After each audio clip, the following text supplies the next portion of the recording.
Hello, everybody. This is Tonya Hall, the Chocolate Mama, and I was just coming to you today with really 3 responses for you when someone says it's a scam.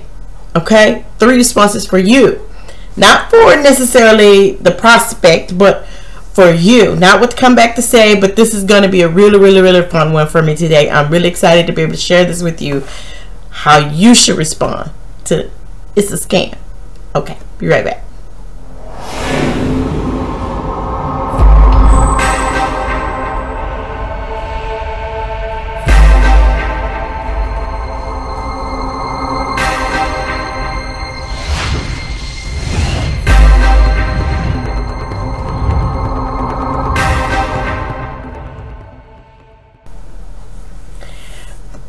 Okay, let's get started with this one. This one's going to be just like super hysterical. I have to share a story about what happened this weekend. So, you know, as many of you know, I do, part of my organization, my team, we have a business event over the weekends that'll get to share an overview of the company, what we do, how we do it, you know. Everyone knows. If you're part of a network marketing business, you understand that. Okay, so really I love doing those things. It's a great chance for me to network with other people, invite people to come and check out the business. So I really enjoy that. I get up early in the morning. I'm like always the first one there, super excited. I love just talking and chatting with people, and I always invite lots of guests, and my team is very active, so we always have tons of guests that come in with us, and so we look forward to it, right? I mean, we should, man. This is, you know, having fun and making money. This is two really fantastic things. So and sometimes I'm surprised by, you know, people's reaction to the business and to the industry, and most of the time I'm not surprised, to be perfectly honest. But sometimes, every once in a while, there's something really kind of fun and exciting and crazy that'll happen, and I just got to put it on video. I just got to tell you what happened. Pretty much just what it is. I got to tell you what happened. So here we go. I'm going to share with you what happened. Okay. So, and what we're going to get out of it today, what the response to it all is today. Okay. So here we go. So at our event over the weekend, we always start with an overview of the company. Great presentation, by the way. It's one of the top-notch presentations that I've ever seen before. So we give this fabulous overview. Our presenter is one of the top people in our company, and actually more than one presenter, and they do a really fantastic job. Then after the overview, there is an opportunity where we go into closing, really talking to people. Who's going to get started? Let's get you started. Let's get you signed up. You know, the basic routine. But then there's a short brief period, about 15 minutes or so, where in between closing, that our company likes to give training to new people. You just signed up, you're excited, we want to get you right into some quick training so that you leave the event being able to basically begin your process, and it brings up the success rate. So this is not necessarily a part of what we're discussing here today, the lesson, but it is a lesson for you to learn when you sign up a new rep. When you sign up someone, you immediately should give them some kind of training, so some leverage or network or something that they should walk away with and go home with, not going home with nothing. Okay, so just a little side note there. But anyway, so it's a period of time in there. This lady, super excited. One of the ladies invited down, and super excited. She was like, yeah, I want to do this. It's great. I can see myself doing this. And she gets the application. She begins to fill out the application, and there's a small window, and I make sure that I let people know that, you know, we're going to start training in just about 15 minutes. So go ahead and get the applications completed. We're going to take them up, and then we're going to process them and get them all in the system.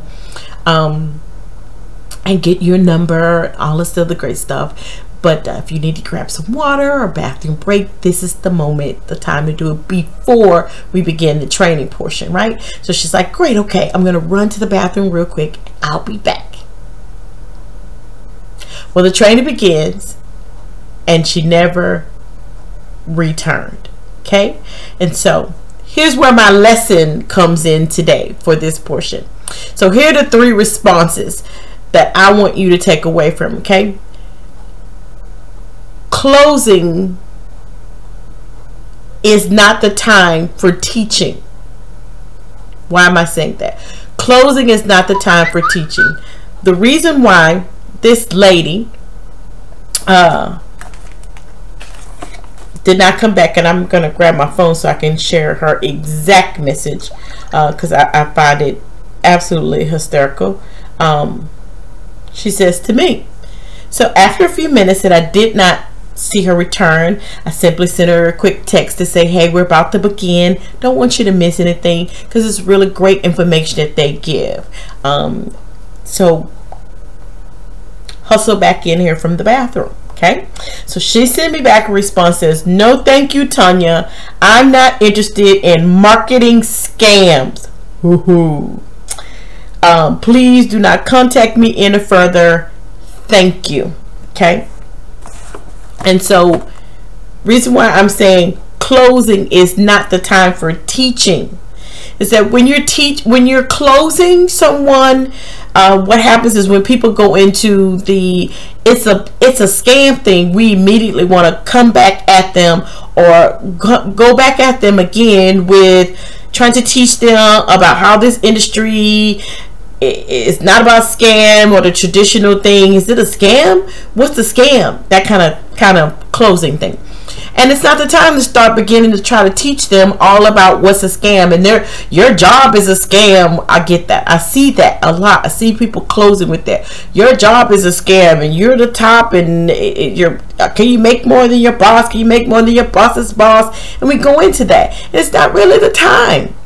If they're not interested, they're not interested. Because here's the thing I know. If you have to drag them into the business, then you have to drag them to the events. Then you have to drag them to the leadership training. You have to drag them to everything. And who the hell wants to do that?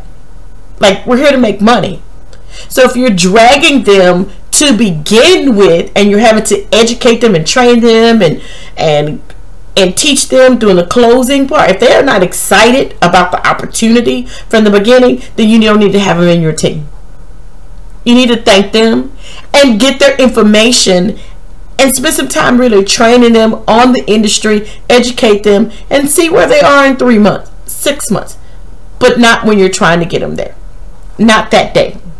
Okay, great. So that's first, number 1. Number 2,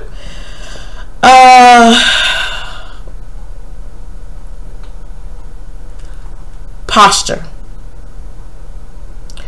Posture is not only for the prospect, it's for your team. And here's why I say this. When this lady did not return from the ladies' room, my team began to wonder, where'd she go? Where did she go? And they whispered, where did she go? And I said, home. And they began to look at me like, oh my God, she went home. Oh, she went home. No, she went home. Good. She need to go home. Okay. So I began to tell my team, hey, focus. Let's get back to the presenter.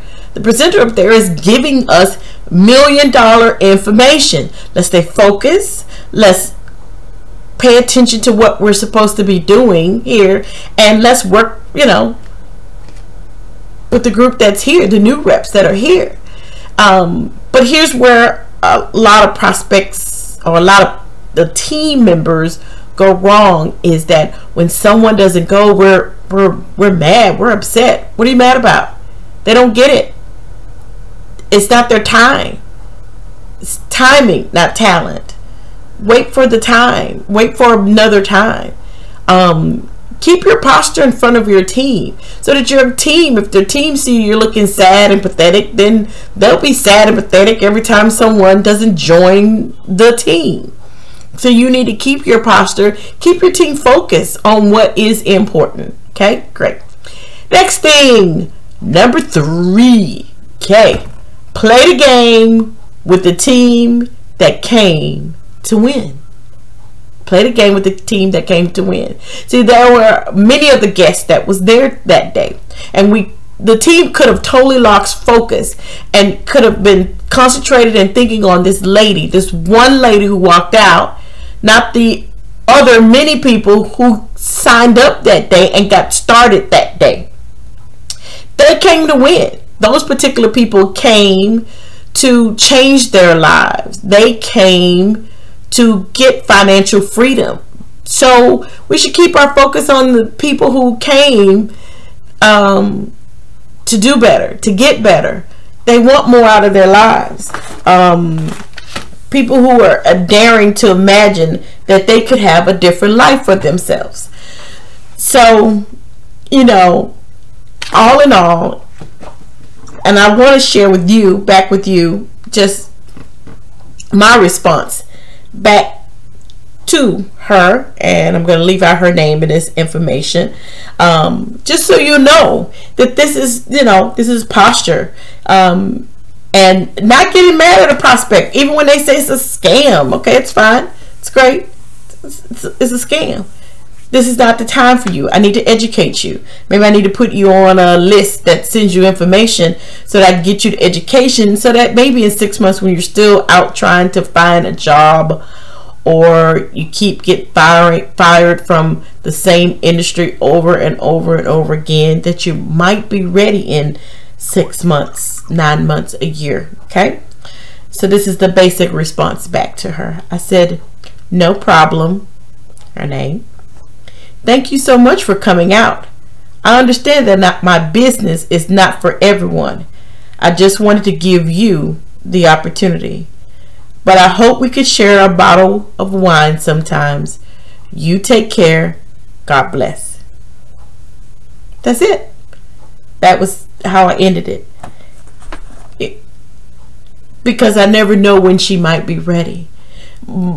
Now, the part of the team, they really wanted to tell her a word or two, but that would defeat the purpose. Here's the lady that maybe right now is not the right time for her. Okay, and you're going to have that. This is the industry that you're in. Okay, so I hope that you guys got something out of just the 3 simple responses that you need to have, instead of getting angry or frustrated about when someone says it's a scam to your business opportunity. Just respond with not trying to teach them, having some level of posture, and play the game with the people who want to play with you. Okay, great. Love you guys. Chocolate Mama out. Thank you. Bye.